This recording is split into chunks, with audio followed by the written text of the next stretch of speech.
Donc, bienvenue dans cette deuxième formation sur l'apprentissage par renforcement. Aujourd'hui, on va faire du Q-learning. Donc pour le Q-learning, on va continuer ce qu'on avait fait la dernière fois. Donc je vous conseille de regarder la vidéo précédente si c'est pas le cas. Et, euh, et sur ce, on va commencer. Donc l'apprentissage par renforcement, on avait déjà vu les équations de Ford-Bellman et la façon dont on avait utilisé ces équations pour faire de l'itération et pour euh,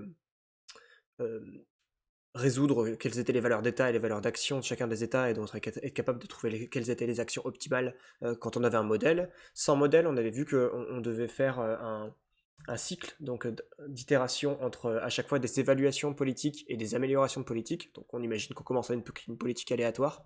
Donc on va l'évaluer pour savoir quels sont les états qui ont de la valeur et quelles sont les actions surtout qui ont de la valeur. Et ensuite on va prendre ces actions-là, donc améliorer notre politique, donc changer notre comportement pour profiter plus de ces actions qui ont de la valeur justement, pour améliorer la politique et réévaluer les politiques, etc. Et on allait faire ce cycle d'apprentissage pour converger. En termes d'évaluation, on avait vu des évaluations un peu diverses, donc notamment Monte Carlo, qui est un peu la façon naïve de le faire au départ, et, euh, et la différence temporelle, qui est la façon du coup qui était un peu maligne, où on allait court-circuiter le circuit de récompense de gain. Donc on n'allait pas attendre la fin des épisodes, on allait court-circuiter les épisodes pour qu'avant la fin de l'épisode, on puisse déjà estimer quels allaient être ces gains futurs. Donc c'est ce qu'on avait avec cette équation où à chaque fois on utilisait une seule récompense vraie entre guillemets et avec le reste on allait utiliser notre modèle, donc notre valeur d'état pour estimer quels allaient être les gains futurs. Et donc on allait remplacer nos gains futurs par ça. Ce qui nous permettait de faire cette mise à jour qui est assez importante parce qu'on la retrouvera avec les valeurs d'action ici. Et donc on avait vu que cette fois-ci pour estimer les gains futurs avec la valeur d'action on devait aussi évidemment faire la somme pondérée par la probabilité de sélectionner chacune des actions. Et en particulier, on avait vu que Sarsa pouvait être off-policy, c'est-à-dire qu'on allait utiliser éventuellement une autre politique que la nôtre, et notamment en particulier dans le cas du Q-learning, on va utiliser la politique qui sera la politique avare, et donc euh, une politique qui est égale à 1 pour la meilleure action et à 0 pour toutes les autres, donc qui est équivalente à prendre le maximum. Et donc on avait vu cette équation qui est l'équation du Q-learning, et on s'était arrêté ici, globalement.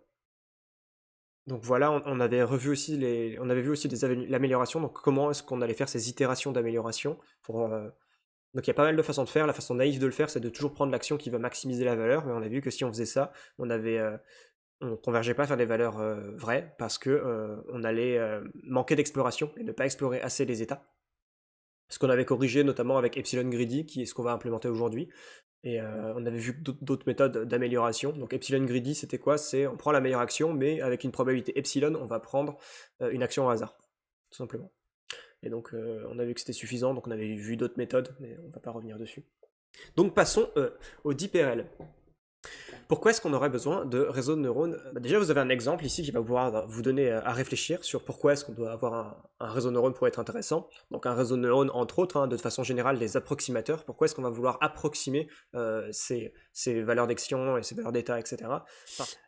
C'est pas mal ce que tu as dit, G-Harmony, en effet. Apprendre un comportement qui marcherait même si l'environnement changeait un peu. Et c'est un bon exemple que vous avez devant les yeux en plus, donc c'est bien, l'exemple sert à quelque chose. En effet, on peut se dire que là, vu qu'il y a des actions, des observations qui sont continues, bah là, on va pouvoir généraliser au fait que si on a vu la distance de 0,11, ça va pas être très très différent de 0,1 quoi.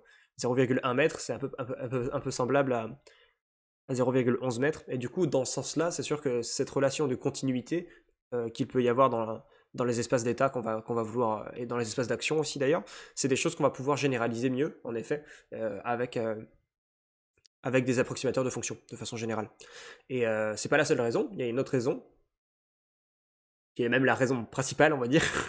Penser pourquoi est-ce que, même sur des choses qui ne sont pas compliquées, alors, pour approximer des fonctions plus complexes ou des espaces trop grands, exactement.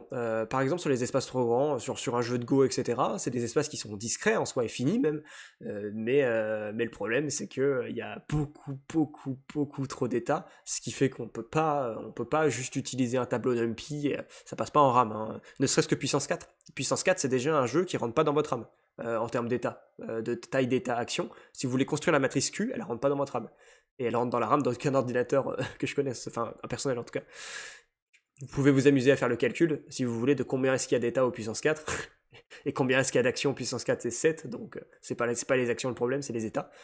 Et vous verrez que ça rentre pas dans votre RAM. donc voilà, c'est les deux grandes raisons, hein. Donc déjà, si on a des espaces infinis ou des espaces trop grands, bah évidemment c'est un problème.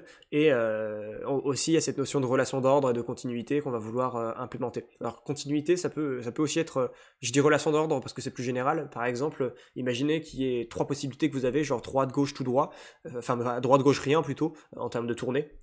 Est-ce que vous tournez à droite, est-ce que vous tournez à gauche ou est-ce que vous tournez pas? Bah, c'est des trucs qui sont discrets, mais pourtant il y a une relation d'ordre, et un réseau de neurones va aussi vous permettre du coup de faire le lien entre ces trois choses, et de faire ça de façon plus continue, entre guillemets, et donc d'apprendre et de généraliser mieux, même si les actions sont discrètes. Voilà. Même si les états sont discrets aussi. C'est le même phénomène. Donc voilà, c'est un peu pour ça qu'on va vouloir faire ça. Et donc comment est-ce qu'on va faire ça concrètement? Bah, c'est un peu ce qu'on a dit, on va utiliser des fonctions paramétriques pour approximer ces fonctions, donc les fonctions en l'occurrence ici de valeur d'action, et aussi les fonctions de valeur d'état. Donc ici c'est ce que vous avez, la fonction de valeur d'état. Alors pourquoi est-ce qu'il y a ce XS ici au lieu d'avoir juste S tout court? C'est parce que généralement ce qu'on va observer, c'est pas les états eux-mêmes, c'est des transformations ou des sous-parties de ces états. L'exemple des voitures que vous venez de voir, c'était un bon exemple. La voiture, elle voit pas tout son environnement et tout l'état de l'environnement.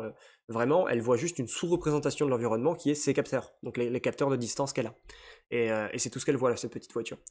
Donc elle va pas voir les vrais états, mais elle va voir une sous-représentation des états. Donc c'est ça qui veut dire ce XS. Je pourrais l'enlever entre guillemets, voilà. Donc ça change pas grand chose, mais ça va être notre représentation d'état.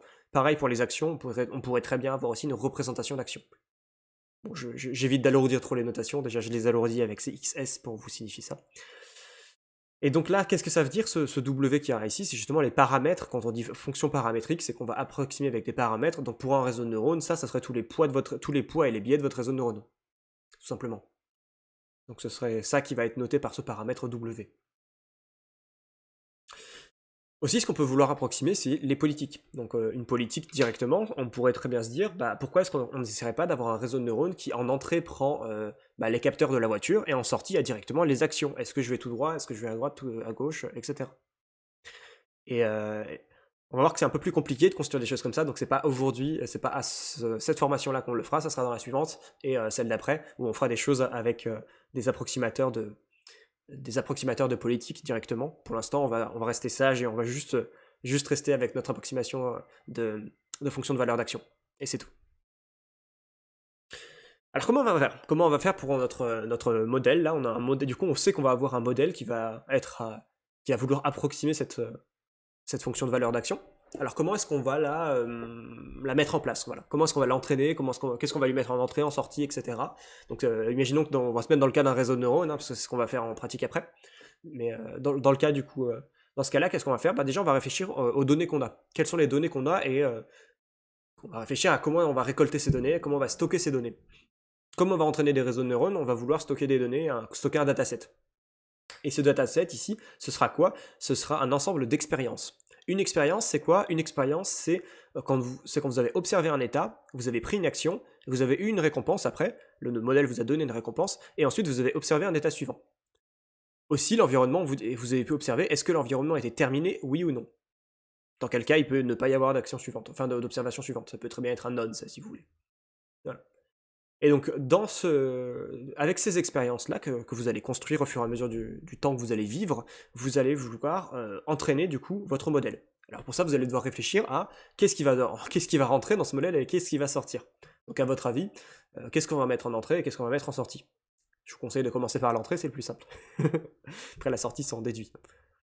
Souvenez-vous de qu'est-ce que ça veut dire la fonction de valeur d'action.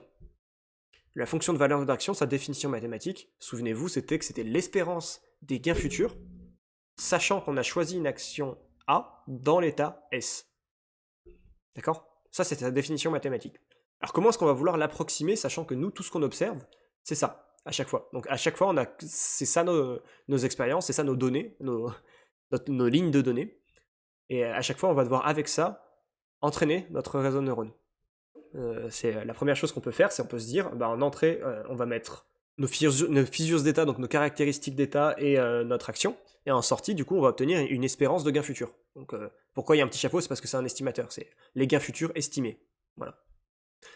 Très bien. Donc, c'est la première façon de faire. Il y a une autre façon de faire. En entrée, on peut très bien se dire, plutôt que de mettre les états actions, je vais mettre que les états en entrée. Et en sortie, je vais me sortir un vecteur de la taille des actions. Parce que j'aurai un nombre fini d'actions. Donc, un vecteur de la taille des actions qui va, pour chaque action, me donner l'estimation des gains futurs de cette action. Donc c'est les deux façons de faire. On verra qu'elles ont toutes les deux des avantages et des inconvénients. Et maintenant la question c'est comment est-ce qu'on entraîne ça? À votre avis, comment est-ce qu'on va pouvoir entraîner ça? Parce qu'il faut bien qu'on ait une fonction de coût et qu'on définisse et qu'on fasse une descente de gradient dessus pour entraîner notre réseau de neurones. Du coup, ça va être quoi notre fonction de coût? Comment est-ce qu'on va pouvoir calculer cette sortie? Enfin, comment est-ce qu'on va pouvoir entraîner cette sortie? Donc nous, on peut essayer de calculer cette sortie, d'avoir un Y vrai pour cette sortie, mais vous voyez qu'on l'a pas directement, parce que nous, tout ce qu'on a, c'est la récompense instantanée qu'on a eue, mais on n'a pas toutes les récompenses qui ont suivi. Sinon, on ferait justement une évaluation de Monte-Carlo, mais c'est pas ce qu'on va faire ici. Ici, on va faire des évaluations de type SARSA, et donc on veut pouvoir le faire à chaque instant T, et ne pas avoir à attendre la fin d'un épisode pour pouvoir faire une mise à jour. On veut le faire pendant qu'on est en train d'apprendre, enfin pendant qu'on est en train de vivre, donc pendant les épisodes. Du coup, qu'est-ce qu'on a à notre disposition? Pour l'instant, on a utilisé que ces deux choses-là. On se doute bien que pour estimer les gains futurs, il va falloir utiliser la récompense à l'instant T, bien sûr, mais pas que. Ce qu'on a aussi, et c'est pas pour rien, c'est l'état suivant, donc ce qu'on a observé après, l'état suivant, et la donnée à l'instant, la donnée de savoir si on a terminé l'épisode ou pas. Donc est-ce que l'épisode c'est fini ou pas? Et avec ça, on va pouvoir estimer les gains futurs. Et comment est-ce qu'on va faire ça? En fait, on va faire exactement pareil que dans Sarsa, c'est-à-dire que on va dire que le gain réel qu'on aura, ça va être la récompense à l'instant T plus l'estimation des gains futurs à partir de l'instant T plus 1. Et pour estimer les gains futurs à l'instant T plus 1, comment est-ce qu'on va faire ça? Comment est-ce qu'on va faire ça? On va justement utiliser notre modèle, parce que c'est ce qui permet de faire, estimer les gains futurs. Donc pardon, je passe un peu sur les... voilà. Et donc ces gains futurs-là, ces gains futurs estimés à l'instant T, comment est-ce qu'on va les calculer? Donc souvenez-vous avec Sarsa, c'est ça qu'on fait avec Sarsa. Et sachant qu'on a ce modèle-là, on peut très bien se dire que selon les probabilités que je vais sélectionner chacune des actions suivantes, je vais pondérer du coup, faire la somme pondérée de la valeur d'action de chacune des actions dans l'état suivant, que je connais vu que je l'ai observé, enfin vu que je l'ai dans mes données. Sachant que je ne vais rajouter du coup ce terme d'estimation des gains futurs que si l'environnement n'est pas terminé. Parce que si l'environnement est terminé, c'est-à-dire que don est égal à 1, donc don c'est un booléen, donc il est égal à 0 ou 1, donc si don est égal à 1, et du coup si l'environnement est terminé, évidemment les gains futurs c'est juste les gains instantanés, et donc on n'a pas besoin de ce facteur d'estimation. D'accord? Ensuite, vu qu'on aura construit du coup nos gains futurs, notre Y vrai, du coup, il va nous suffire de comparer ce Y vrai, donc ces gains futurs estimés, avec les gains futurs qu'on a prédits à la base avec notre estimateur directement. Et donc c'est ce que vous voyez dans cette fonction de coût ici. Dans cette fonction de coût, vous voyez que le coût, ça va être la différence entre les gains estimés, réels, donc en utilisant l'étape de vérité ici, et le fait qu'on connaisse l'état suivant, donc on sait dans quel état on va arriver, donc en gros on peut savoir si on arrive dans un état de merde ou un état très bien, quoi. Si on sait que juste après on arrive dans un état qu'on connaît bien et qui est super cool, du coup on va pouvoir se dire très bien, mes gains futurs ils sont pas trop mal, etc. Et donc ça va être notre terme de Y vrai entre guillemets, ça va être notre vraie valeur vraie vers laquelle on va vouloir tendre. Et la valeur du coup vers laquelle qu'on va vouloir comparer, c'est l'estimation du coup des gains futurs, où en entrée on a mis soit directement l'état action, soit juste l'état, et on aura sélectionné l'action en question, donc la composante de l'action en question, et on va comparer du coup l'estimation des gains futurs qu'on aurait prédit avec juste l'état action, avec celle qu'on peut prédire avec la récompense à l'instant T et l'état suivant, et le fait que ce soit terminal ou non. En plus, ça fait double sens d'utiliser cette fonction de coût-là. Pourquoi est-ce que ça fait double sens? Parce que quand on la dérive et quand on calcule son gradient par rapport au poids de notre approximateur de fonction, ce qui va se passer, c'est qu'on va se retrouver avec ce terme-là, qui est le terme R plus les gains estimés plus GT plus 1, donc les gains estimés, moins la valeur d'action qu'on a prédite. Et ça, si vous vous souvenez bien, c'est exactement ce qu'on avait avant dans le cas tabulaire avec Sarsa, etc. Ici, ce qu'on va voir, c'est qu'avec la règle de la chaîne, on va avoir un terme qui sera le terme de gradient. Et ça, en fait, qu'est-ce que ça veut dire, ce terme-là? Ce terme-là, ça va être votre backpropagation. Et en fait, ça va juste être pour un réseau de neurones, ça va juste être le terme de backpropagation que vous avez habituellement. Donc tout ça pour dire que ça fait sens et que ce qu'on retrouve, ce terme-là qu'on retrouve, c'est exactement le terme qu'on avait dans le cas tabulaire. Pour pouvoir corriger notre prédiction approximative qu'on fait avec juste les actions et les états, ici, donc soit comme ça, pour corriger du coup ce qu'on fait avec juste la donnée de l'état action, qui est très très approximatif, on utilise du coup un résultat qui est un peu moins approximatif, qui est du coup ce G là, qui est la récompense à l'instant T, qui nous est donnée par le modèle, donc qui est la récompense réelle qu'on a vraiment eue, plus une estimation qu'on va faire des gains futurs, sachant qu'on connaît l'état dans lequel on est arrivé ici, et qu'on sait si l'état était terminal ou pas. Ensuite, nous on a vu qu'en particulier on va faire du deep Q-learning, du coup on va dropper Sarsa, mais on pourrait très bien utiliser des contrôles en particulier quelconques, on pourrait très bien utiliser des contrôles en particulier autres, donc que ce soit notre politique d'apprentissage directement, donc Pi, notre façon dont on choisit réellement les actions, ou alors que ce soit une autre façon de choisir les actions, on peut très bien utiliser du coup une pondération comme ça, mais on peut aussi utiliser ce qu'on avait vu, le Q-learning, donc c'est ce qui équivaut à choisir mu est égal à greedy, donc à la politique greedy. Donc on ne prendra que la meilleure action, c'est-à-dire que on va considérer qu'on va utiliser au maximum l'état suivant, et donc on va avoir comme valeur d'action la meilleure des valeurs d'action, donc le maximum des valeurs d'action, selon les actions de l'état suivant. Sauf que pour calculer ce max, il y aura un problème si notre action elle est en entrée de notre réseau de neurones, ce sera un peu chiant à mettre en place de calculer ce max ici. Du coup, pour ça, on va vouloir préférer la deuxième façon de faire, là, où on avait en entrée les états et en sortie un vecteur qui est de la taille des actions, et qui pour chaque action va nous donner l'estimation des gains futurs de cette action. Donc on va se placer dans ce cadre-là, parce que sinon, calculer un maximum dont la variable est en entrée, c'est un peu problématique. Disons qu'on va devoir faire beaucoup plus de passes de réseau de neurones, ce qui est pas optimisé. Donc voilà le résumé. En résumé, ce qu'on va faire, on va mettre en entrée du coup nos états, qui peuvent très bien être continus, hein. Donc là, il n'y a pas de souci de problème. Donc là, imaginez qu'on aura par exemple les 5 distances des capteurs de notre voiture et la vitesse de notre voiture. Donc ça va être ça notre observation. Donc ça va être un vecteur de taille 6 en entrée. Et tac, check, tac, ça va nous calculer. Et en sortie, on va avoir un vecteur de la taille des actions. Donc les actions, dans le cas de notre voiture, elles seront discrètes dans le cas du Q-learning. Donc on aura en gros 15 actions en tout, je crois. Donc en gros, est-ce que vous allez avancer et aller à droite, ou est-ce que vous allez juste avancer, ou est-ce que vous allez avancer et aller à gauche, ou est-ce que vous allez aller à gauche mais ne pas avancer, est-ce que vous allez ralentir et aller à gauche, etc. Sachant qu'il y a plusieurs crans à droite et à gauche. Donc ça fait 15 en tout, actions. Parce qu'il y a 3 crans, entre guillemets. Est-ce que vous avancez, est-ce que vous ne bougez pas, ou est-ce que vous ralentissez?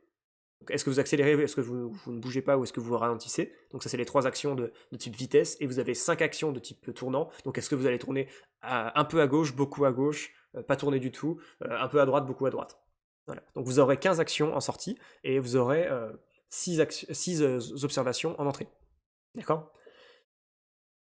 Et donc pour chacune de ces actions, vous allez estimer les gains futurs si vous choisissez cette action.